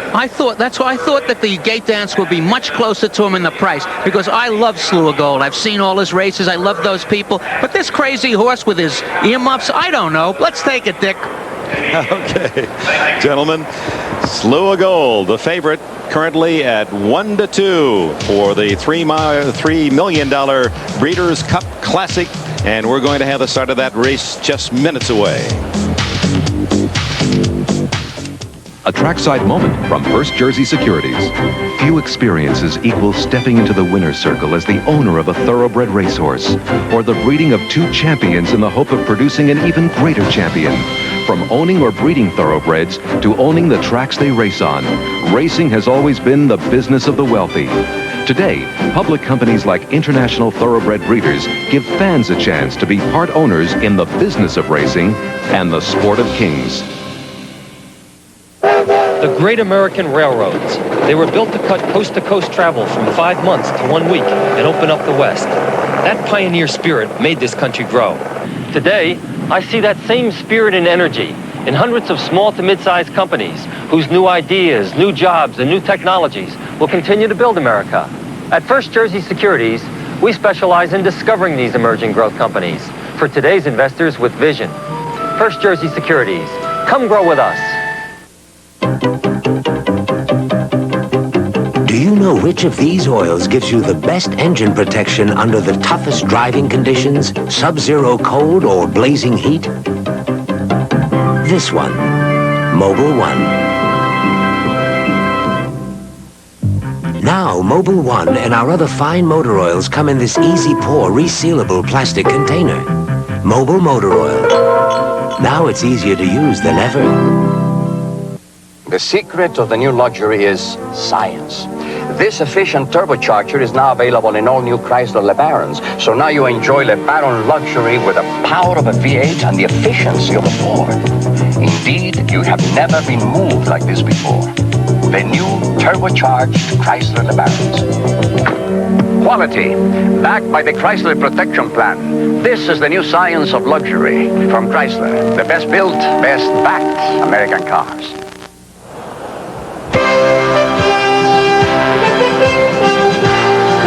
The 7th race of the inaugural Breeders' Cup, the Breeders' Cup Classic, is sponsored by Chrysler Plymouth, who invites you to discover the new technology of driving at your Chrysler Plymouth dealer. Back at Hollywood Park, and we would be remiss if we did not thank those that have made this indeed a classic day in Southern California, living up to all of its build-up. There's Cary Grant talking with Marge Everett, the Chief Operating Officer of Hollywood Park, and what a job she's done in whipping this place in order. She, in less than a year, has added that 12,500-seat pavilion, the track in perfect order. John Gaines has done a great job, the leader of this Breeders' Cup, and we're getting ready for Slew of Gold and Challengers. Slew of Gold, he's our superstar for today. He's done everything a horse could do. He's won the Marlboro, the Woodward, the Jockey Club Gold Cup. Here he is with Cordero aboard. He's the best. And courage to match his speed. He does it on cracked and brittle feet. Just this week, yet another crisis. Can he keep it up? We'll find out in a few minutes. The main rival, Gate Dancer. If this horse was a human, he would be a neurotic, going to a shrink every week to solve his problems. He wears earmuffs to keep out his distractions, blinkers, shadow roll, and most of all, he needs to remember his medication. His shrink is trainer Jack Vanberg. His medication Lasix. Together, they make him tough. Who likes the local rules better than desert wine? Yes, he has his breathing problems. He needs his Lasix. But when he's right, he can seize the lead, push the other speed horses. There's plenty of speed in this race, and he and Precisionists will probably ensure the late runners of a good, fast, honest pace. The 3-year-old Track Baron, trained by Leroy Jolly. This is the one the fans should be watching. At the Whitney in Saratoga, look at this humiliation. The horse is saying to Slew of Gold, don't make me run against you again. Please, not again. But he's here today. Did Leroy Jolly know something? Gate Dancer was actually invented to make life easy for guys like Tom Durkin. With that hood, Tom, you won't be able to blow this goal, and I personally think Gate Dancer won't be able to blow this race. I like him in an upset. What? How dare you? Slew of Gold, I came across, I've lived with this horse for 5 races. I've seen him run against everything. He's got a little butte. He's got a bad hoof. If it holds up, he better win this race. Harv, 3 to 5 isn't going to help you at this point in the day. Can't pay the mortgage on it, but I can root for him. Back to you, Dick. Retired after this $3 million experience. Slew of Gold, indeed, part of the entry, the 3 to 5 favorite on the board. And 3 to 5, a lot of folks don't like to bet. I tried to get Jeff Siegel to talk me onto something. Handicapper and syndicated columnist. He said, how can you beat him? He's just too good. And Slew of Gold is coupled in the wagering with Muggety. 3 to 5, the prohibitive favorites here. Wild again at 25. Canadian Factor is the longest price on the board at 60. Track Baron at 24. Gate Dancer getting some support. 3 to 1. Precisionist at 7. And Desert Wine 5. Tom Hammond. Paddock, and since this is the Breeders' Cup, we probably ought to talk about a little bit of the breeding. It's been a day for the fashionably bred, the Mr. Prospectors, the exclusive natives. We've seen Northern Dancer begin to pass the mantle to his sons. Danzig is sired a winner. He's a son of Northern Dancer. Lee Fiora, a grandson of Northern Dancer, is sired a Breeders' Cup winner. And, of course, the big bucks we're talking about here. Each time one of these horses wins, their value for the breeding farms goes way up. Let's go to Michael O'Hare. Michael, stand by. You know, my thoughts at the moment are back in the English Derby in 1977. When I look at Gate Dancer with all this hood and all this stuff that he has. The great Irish trainer, world trainer Vincent O'Brien had a horse called the Minstrel. He put cotton wool into that horse's ears so that he wouldn't hear the bands and hear the crowds. And down at the start, he had an assistant trainer who took the cotton wool out of the horse's ear. That assistant trainer was John Gosden, then an assistant. Today, the trainer of one of the Breeders' Cup race winners, that was Royal Heroine. So I'll be looking at, if not rooting for, Gate Dancer.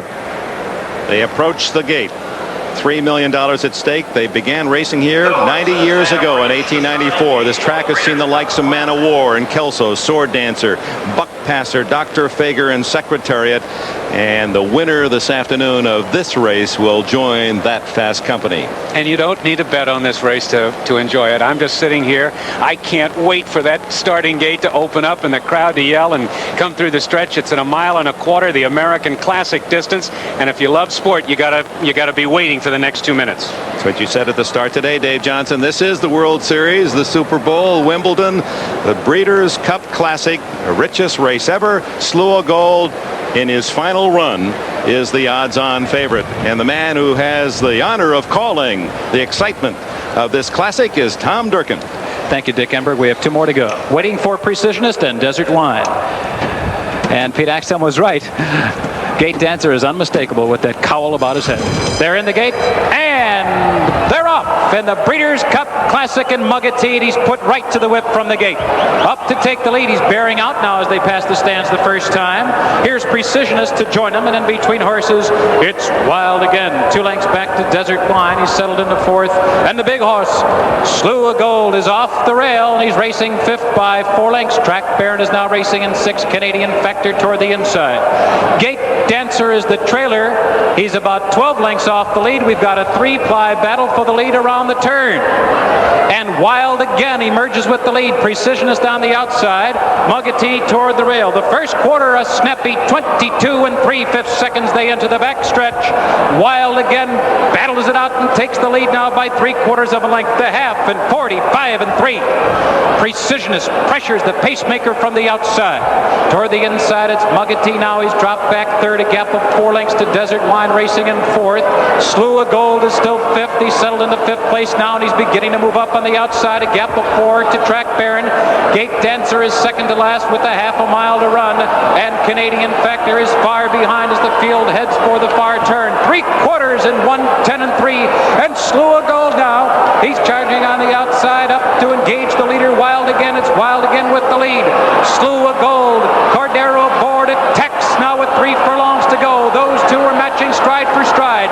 Here comes Track Baron. He's putting in his run.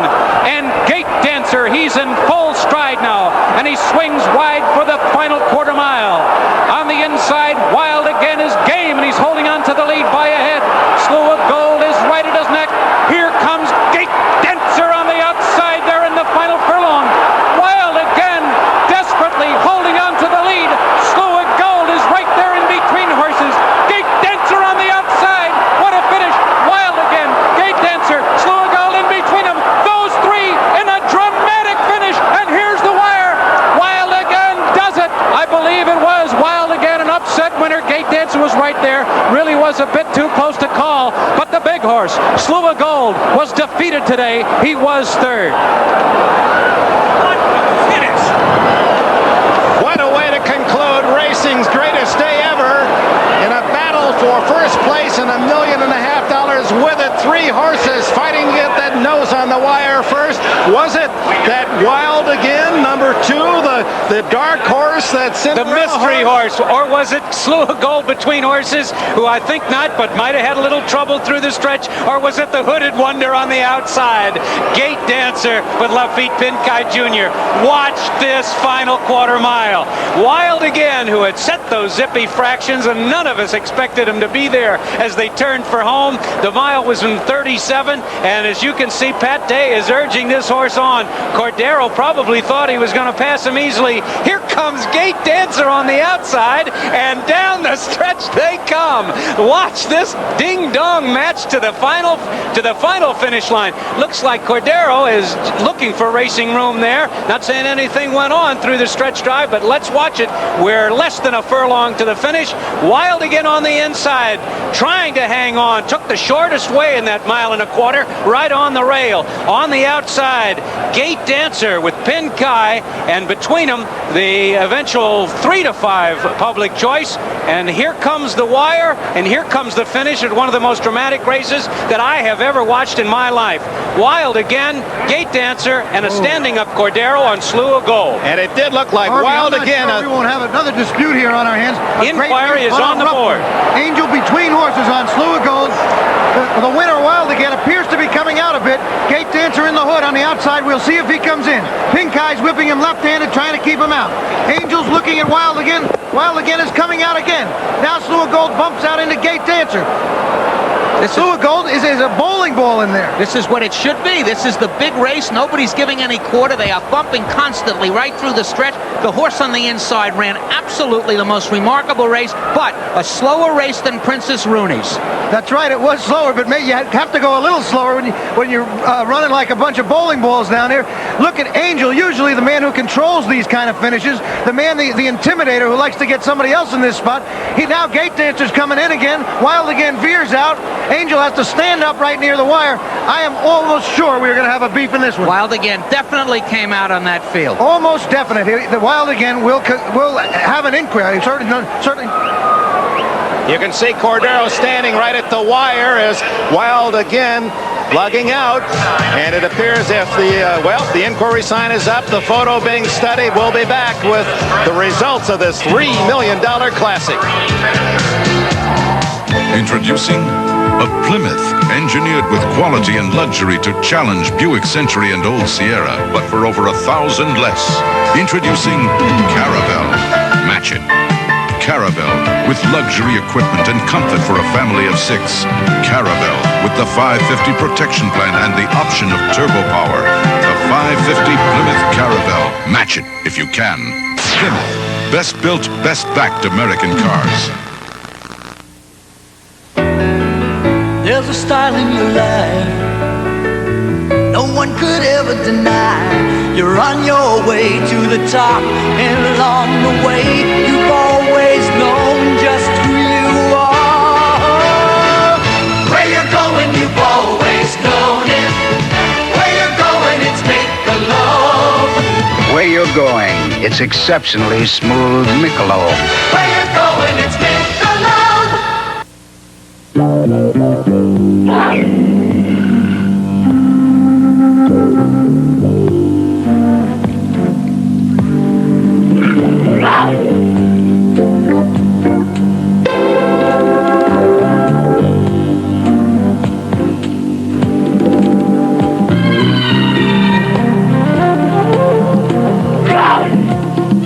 Give her the ultimate, a quality diamond of a carat or more.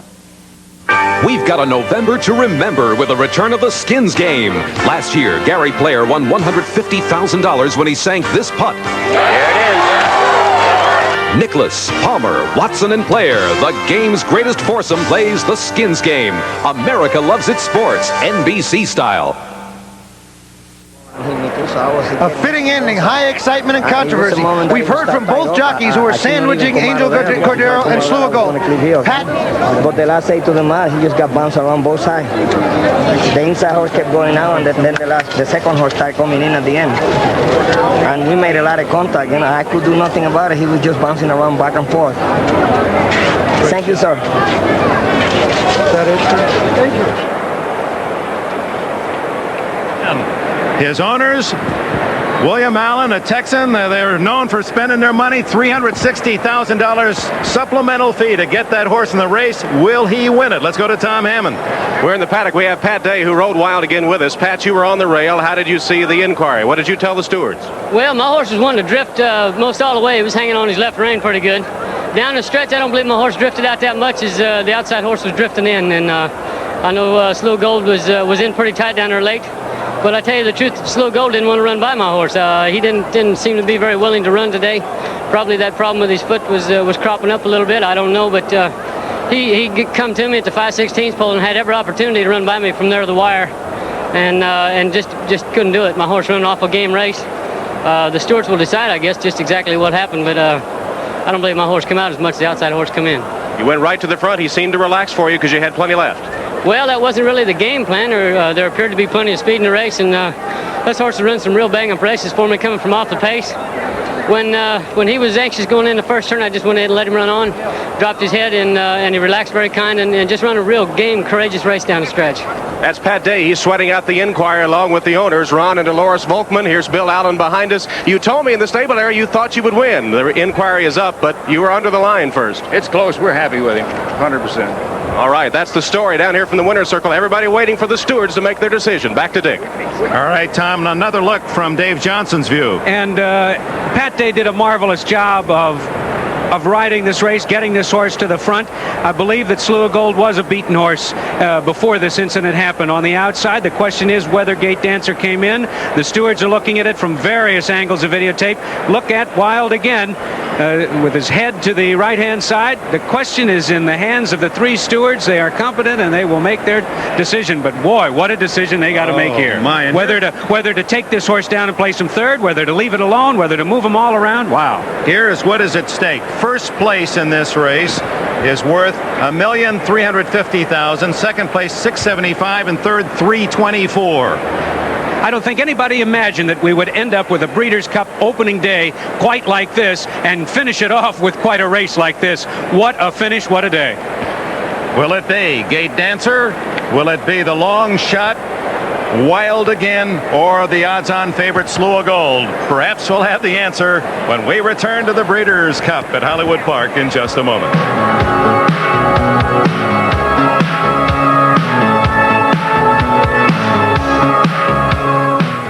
People tend to confuse me with the roles I play, which is ridiculous because I'm not a neat freak. For example, I just got a Beta Zoom copier from Minolta, but not because I can add toner without getting that disgusting black powder all over my hands. No, I got a Minolta Beta Zoom because it takes this mess of different size originals and gives back copies in one neat size automatically. But that doesn't make me a neat freak. Of course, I'm not a slob either, like The Beta Zoom copiers, only from the mind of Minolta. I'm Earl Shive. I'll paint any car, any color for just $99.95. No ups and no extras. Earl Shive has painted more than 15 million cars. He uses only his famous diamond gloss acrylic paint. There is no finer paint made. Made only with DuPont pigments and General Electric silicones. Right. I'll paint any car, any color for just $99.95. No ups and no extras.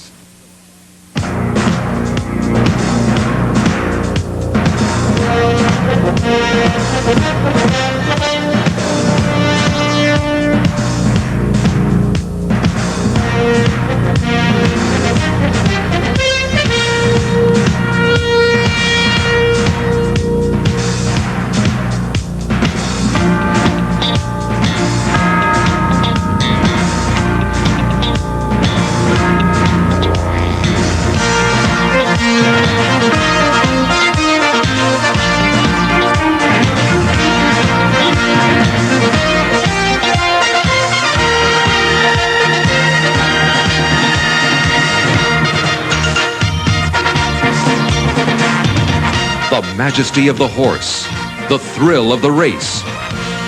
This celebration of thoroughbred racing is brought to you by the Breeders' Cup.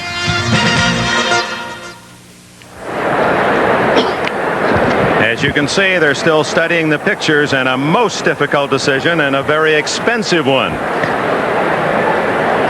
Dave, as we talked about it while we were aware, I put you on the spot, said if you were making that decision, would you mind sharing it? Well, I don't have all the views that the stewards do. I just wouldn't want to make a decision without taking a look at all the various angles. I'll tell you, if I was down in the winner's circle now and I own one of these horses, I'd try and save, as we say, get it together and say, hey, let's put our purse together and split it up no matter what they do. You know, one of the wonderful parts, and what a fitting clown, we talked about Hollywood and the motion picture view toward thoroughbred racing. And in a way, they must have had Wild again in mind. Here's a horse, everyone said, what's he doing here? 30-1, you're going to pay $360,000 just to have the honor of running here, and you have no chance. And here he is in a fight to win almost $1.5 million. Let's go down to Pete. Dick, at the very top of this show, we told fans a little bit about the fun and the excitement of a day at the races. You know, I don't think we have to say one more word, and here's the decision coming now. That for interference in the stretch, number 5, Gate Dancer, who finished second, has been disqualified. Gate Dancer comes down. They rule that Gate Dancer came in more than what Wild again came out. Harv, what do you think? That's quite a decision. I don't envy them. It's exciting to have watched it. Absolutely unbelievable. Let's go to Tom Hammond with the happy winners. Pat Day, give us that cheer again. Woo! Hallelujah. Hello, Mom and Dad and everybody else out there. You sweated it out. The stewards evidently ruled that you did not come out. Were you pretty confident that you would be left up? Well, I left it in the hands of the stewards, and I feel like they made the right decision. Like I told you earlier, my horse was wanting to drift most all the way, but I didn't think that it was enough to alter the outcome of the race. Obviously, the stewards felt the same way, and I'm very happy with their decision. Pat, you led the nation in number of wins the last 2 years, but you've been content mostly to ride in obscurity in the Midwest. This has to be the biggest day of your life. Oh, by far, by far. Excuse me, sir, I got to speak to Clerk Scales. Excuse me. All right, that's the winning jockey, Pat Day. Now back to Dick Enberg. All right, and it's now official, and what a story. Wild again caps this remarkable day at Hollywood Park, winning the $3 million Breeders' Cup Classic, a long shot at 30-1. It completes a day where we had 3 favorites who came through for their supporters: Chief's Crown, Elo, and Princess Rooney. The Philly Royal Heroine, a long shots outstandingly, Lashkari, and Wild again. And indeed, that's the kind of day it was this November afternoon in Southern California. For all of us at NBC Sports, this is Dick Enberg. Thank you for being part of the inaugural Breeders' Cup Classic. We have time reviewing again the winners today. Chief's Crown, outstandingly. Elo, Royal Heroine, Princess Rooney, Lashkari, and Wild again, beating the favorites Slew of Gold in the Classic Final.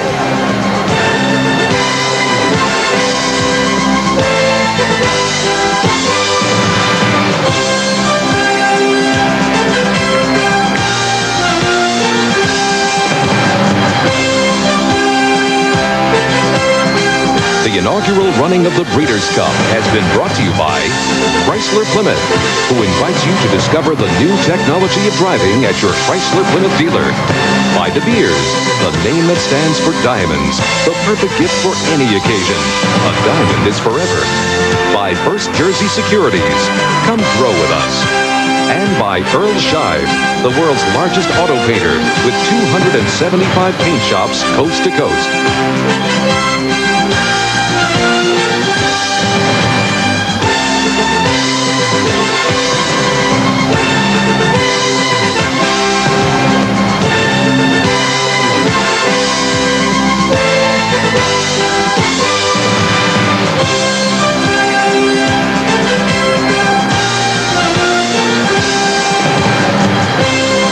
So we bid farewell from Hollywood Park. This is the largest sports television production ever for NBC Sports, more than a Super Bowl or a World Series. And our thanks to all the men and women who brought you those wonderful pictures of those incredible animals. The equine, beautiful, elegant, courageous, the fighting spirit, very much on display again here in the Breeders' Cup Day, and the Classic culminating an incredible afternoon before thousands of fans here and around the world.